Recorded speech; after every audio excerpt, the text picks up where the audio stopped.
Hello, everyone. Welcome back to Authentic Conversations. I am Amarelis. And I'm Susan. Hello. So we've been working on our 14. Susan's going to remind me because I always get them all confused. 14 mindfulness trainings, right? I have them right up here on my whiteboard. I can just look up to the left. So openness, not attachment to views, freedom of thought, awareness of suffering. That's number 4. That's where we are right now. And then we keep going. Okay. So you did say, and you hear this awareness of suffering, and all of a sudden you're like, Oh, ooh, this is heavy. But this reminds me of shadow work, which we talk a lot about. And anytime that you're working spiritually, finding yourself, reconnecting with your authentic self, which we talk about being our authentic voice. In which lesson was that? I want to say 3. Being the freedom of thought, right? Just being able to know what your place is, know who you are right now. And it's all right now. Right. And the values of yourself, right? And not judging yourself to change your mind. Right. Or being coerced to change your mind, or guilted to change your mind, or obligated to change your mind. But, like holding true to yourself until yourself needs to shift. So for me, when you're talking about this, it reminded me of one thing that I've been working on in my life, which is my healing with my relationship with my father. So I want to share a little bit with our audience about that. But I also just thought about energy, right? So like when you are being your authentic self, either you have the butterflies that you love something, or you feel like, oh, I feel like I'm in the right place, or I've done this before. And then there's the thing when you're talking about someone or something that makes you angry, or it changes your energy, like it's a heavy weight in your chest. This is what reminds me of where you need to work on compassion and healing of what we're talking about today, Susan. So you can't understand compassion without recognizing suffering, and suffering is a thing, and we all, go through it, different levels, different layers, different people respond, to it differently. Some sink deeper into the suffering, some use the suffering as fuel to propel themselves out. So I really, it depends on who you are, where you're at, and what you need. And that all really goes back to awareness, which is number 1, openness, right? So having the awareness or the openness to recognize A, that you are suffering, right? B, that the suffering can be revisited, reviewed, rewound, shifted, changed, altered. So there's always, just like darkness, and you talk about shadow work, the flip side is light. There's always light in the darkness, and there's darkness in the light, right? So there's suffering and living, and there's living and suffering. And, what suffering teaches us really is compassion. And for ourselves first, and then, for our friends and loved ones and the people that, surround us, and then compassion on the greater level, for humankind, for, universal principles, for peace, that kind of compassion. So there's many layers to suffering, there's many layers to compassion, and there's many layers to each of us. Yeah. And you say in our meditation, right? So guys, again, this section that we're working on, we are going back to what our meditation session that we have Thursday nights at 8:30, again, through Zoom, cameras off, mics off. You are more than welcome to reach out to us, and we'll send you the link, and it's free. And we want to break it down a little bit more once we have the meditation that Susan guides us through, which is always reminding us that we do not have to be 100% shut off up here, because we're humans. Yes. Connecting to the breath, it's aligning ourselves. And she just kind of guides us to hear the message. And in this message, Susan, you said, 1, you give your compassion to your pain, right? Because when people are angry when you're like, what's wrong with this person? If you have an encounter with someone, most of it is their pain coming out at you, right? And if you are being aware and looking at things and looking into yourself, you realize that there's a pain that you have of something that you need to be compassionate with yourself.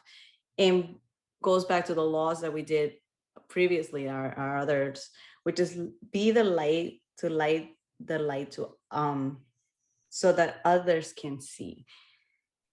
So So that if when you have a testimony of something that you went through, then you can be able to guide others to say, I know this feels painful. I know that you feel like maybe your father abandoned you, or this heartbreak of a husband, cheated on you, and you're feeling this pain. And right now, it might not feel like you're ever going to get through it, but you will. because you who've already been through it are the beacon of light for those who are struggling through it. And that's why we need to have our authentic voice. We need to tell our stories. We need to share with each other. And to be honest, Amaryllis, women do that. Women are not afraid to share their vulnerabilities and their hurt and their pain. And, men aren't necessarily as encouraged to do that. So, even more compassion for, men who are struggling through things as well. So, I think it's just so important that we lead by example. And when we lead by example and we do the work and we feel our way through things and we are able to find that compassion or that level of understanding to be able to share with others so that they too can see, the light just grows, it becomes a beautiful tool, It not does. telling others, but showing others. Yeah, and I remember, like, so I mentioned my father. I've had a tough upbringing. I came to the United States when I was 6 and raised by my father's family. Didn't have my mom or my dad around.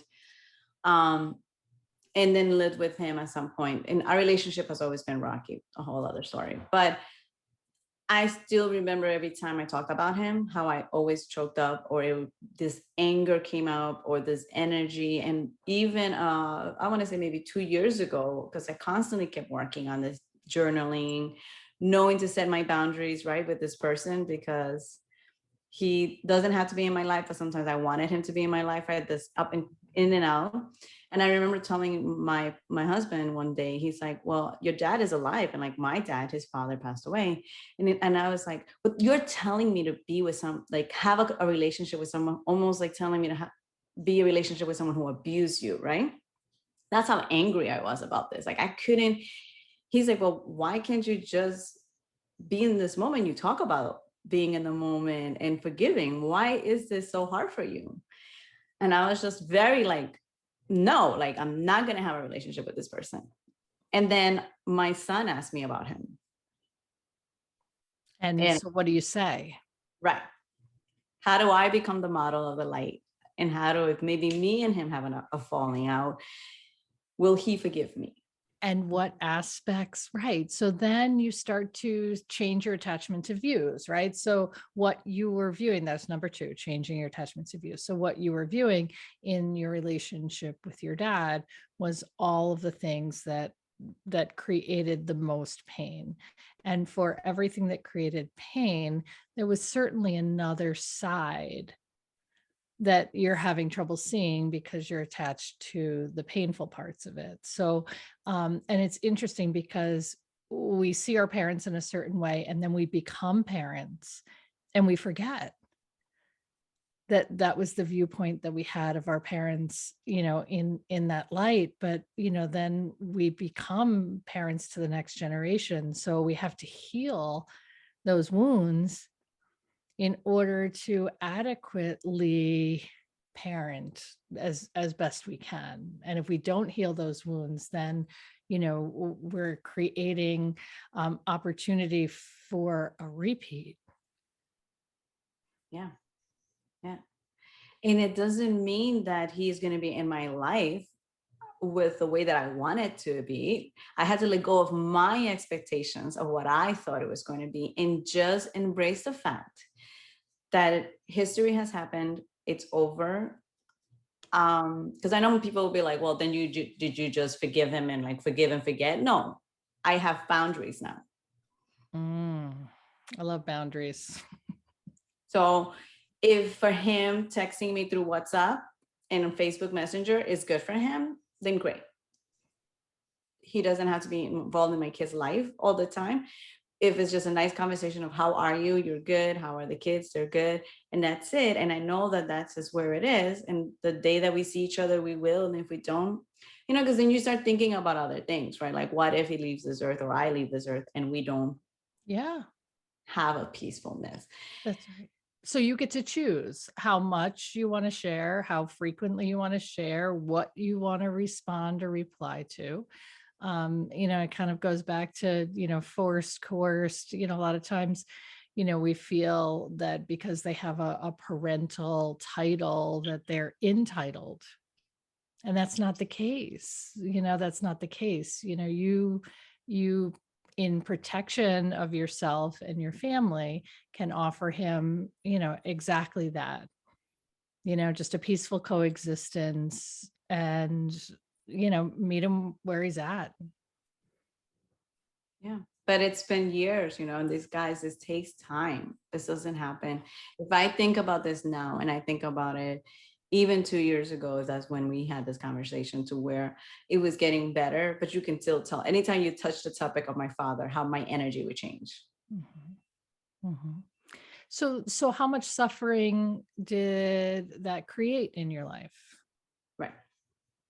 And at what point are you willing to no longer suffer? So, it's like you have to release the attachment to the idea of the expectation of what he should have been in order for you to meet him as a human being on earth doing maybe the best he can, which is, not necessarily where your expectations would have been, but who was suffering from that? Mhm. You.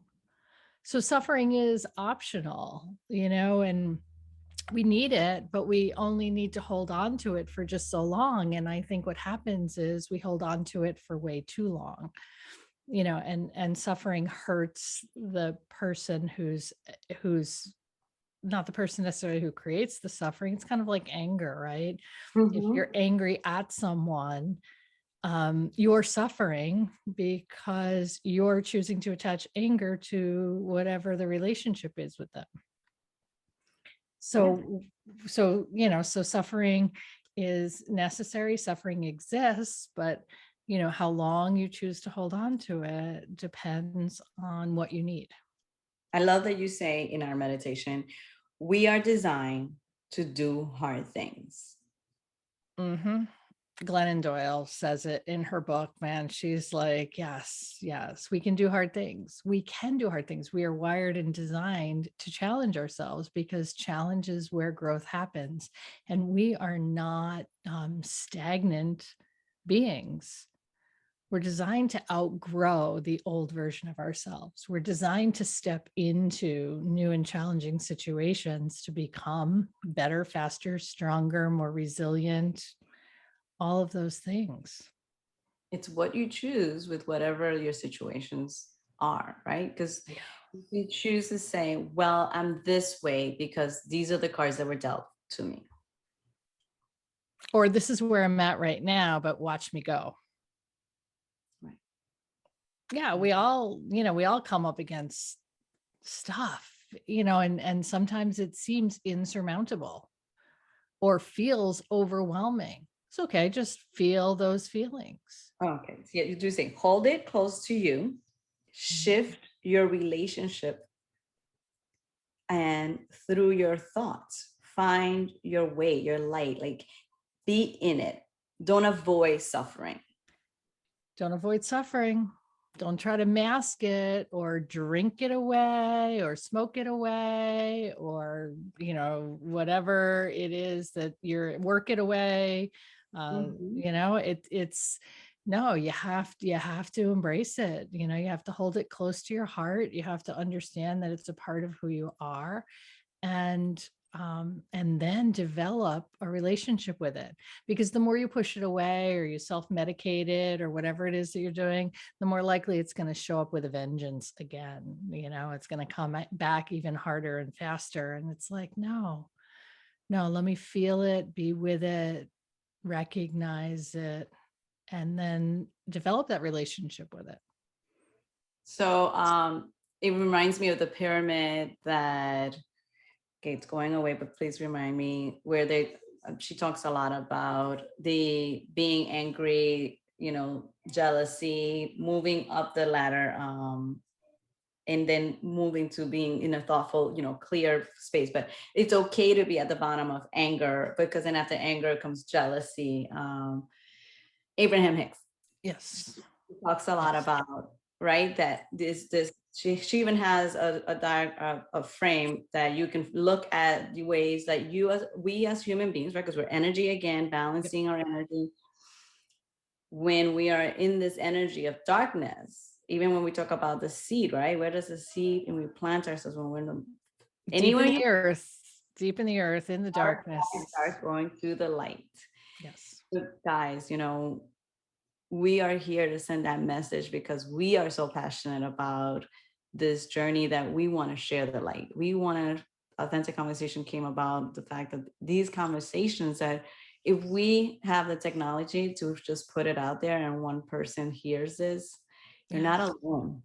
No, it's stages of grief. It's Maslow's hierarchy of needs, right? So wherever you're at, and I think I say this every week now, just meet yourself where you're at. Meet you where you're at with compassion and kindness.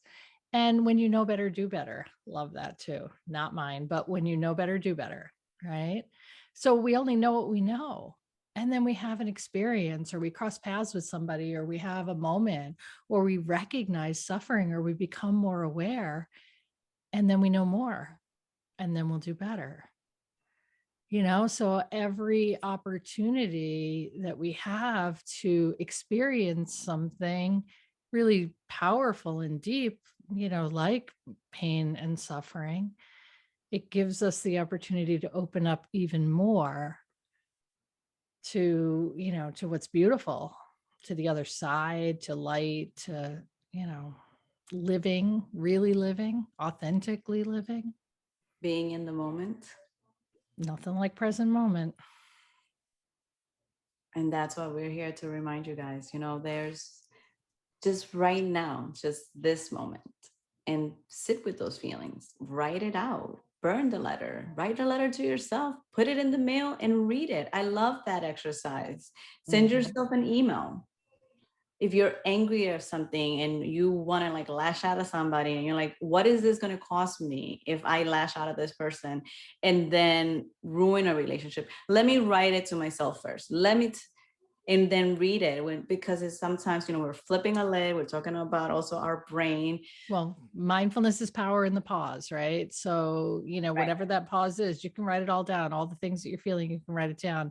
But then I encourage you to, look back over it and see how much of that is your perception versus, you're 9 times out of 10 putting your stuff out there. It's like the person who comes at you angry, you know that they're angry.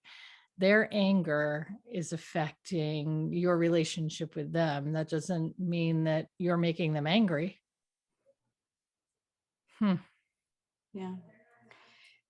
And then in the pause of healing, you become a light, and then you're able to tell somebody a testimony and say, I know what you're going through because I've been there. Or Yeah. not even that I know, but let me Right. tell you my story because I feel like there's parallels, because we can't exactly know what other people are feeling because, again, everybody's entitled to their own history and feelings and background. But if there's parallels in the story, it just starts to become clearer that people aren't alone. Oh my God. And even if there's no parallel in the story, even if it's just a story of triumph or survival or, overcoming, like it's nice, gentle reminders. Thank you, Susan, for saying that and correcting me, because even last year, I had a tendency to say this because it's also a thing that people say, right? Like, oh, I know how you're feeling, right?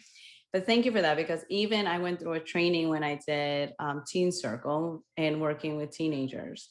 And my mentor, who was guiding me through this process, said the same thing to me. And I sort of was so like, oh, wow, this is a new lens, because she goes, I need you to be careful when you're talking to the girls. I know you've gone through some things, but what happens the day that this girl tells you she saw this and this and you've never gone through that? How Right. do you connect? So saying, oh, I know what you're saying, or I've been there, then all of a sudden demoralizes what their story is, because you want to be helpful, right? So as a guidance counselor and as a person that is going to be a mentor to them, I never saw it this way. I was like, wow, this is so amazing. You're right. Yes. Listening is such a hard skill, because you right away want to jump in and say, I have a story. And when people are suffering, the best way for them to walk through it is to talk through it without other people wanting to fix it for them, without other people offering them, solutions, or, it's really, you're right. It's disempowering if you are going to tell them how to feel better. I'm just going to hold space for you while you melt on the floor. And when you're done melting, then you can put yourself back together. However it is that you want to put yourself back together, whatever it is that feels right for you. Suffering creates opportunities for connection. It creates growth. It creates movement, right? Nobody wants to stay too long in the place of suffering. You gotta, you want to jump out of that fire. The problem is you have to stay in the fire just long enough to understand, right, how to move through it, not just jump out. You want to extinguish that. You want to make sure that that fire becomes historical, and that, that it's not current. One of my mentors often says, like, a lot of times people speak from the wound and not from the scar. Right? If it's still an open wound, then every time you revisit it, it just, it cuts again. If it's a scar, if it's been extinguished, then, that's where the wisdom comes in. The wisdom comes, on the other side, when, when it's not still open and gaping and, incredibly sensitive and painful. We have lots of wounds, and we want to turn them into scars. We want to take the wisdom from them. But suffering comes when you just, keep dipping back into the wound without, trying to find your way through it, without trying to heal it from the inside out. Yep. So with the connection that of centering yourself, and we are here for that. Anything you need, reach out to us, send us an email. Susan does one-on-one coaching, and it's reaching out sometimes to say, I need help. Or I need to be heard without judgment. Yeah. Really important. So, and just practicing, every day, paying attention to what you're paying attention to. It's the awareness, the openness, non-attachment, just, it's a practice, right, Amaryllis? It is a practice. One foot in front of the other. Yep. And so that's why we're here. If you need anything at all, please reach out to us. And thank you so much for joining us. Thank you, Susan, again. Thank you.